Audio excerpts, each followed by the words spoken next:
I think we're hitting critical mass with this. You haven't even mentioned the arena in Independence where the minor league hockey team plays. So we'll see.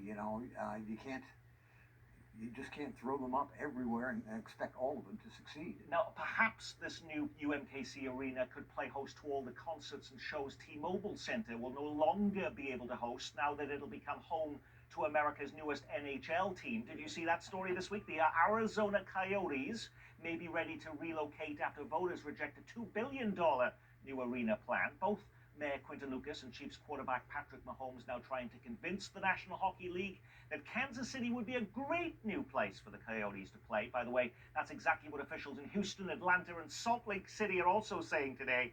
Is the idea plausible or ridiculous, Dave? It's not ridiculous, but it is a long shot to say the least.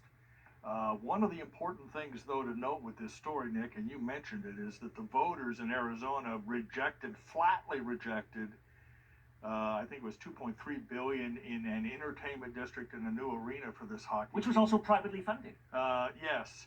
Does that sound familiar? Yeah. Does it have any implication for what we're contemplating in terms of downtown baseball in Kansas City? The answer is yes.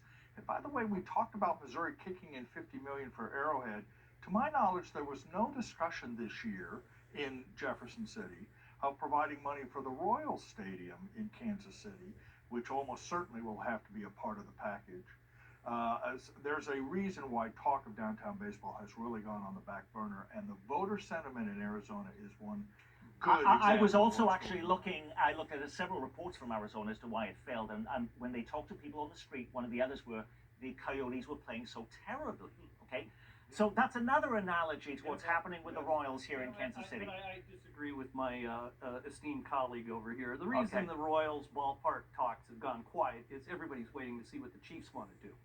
This has never been a solo act by the Royals about building a ballpark. These two teams are joined at the hip. Until we know what the Chiefs want to do, everything is moot.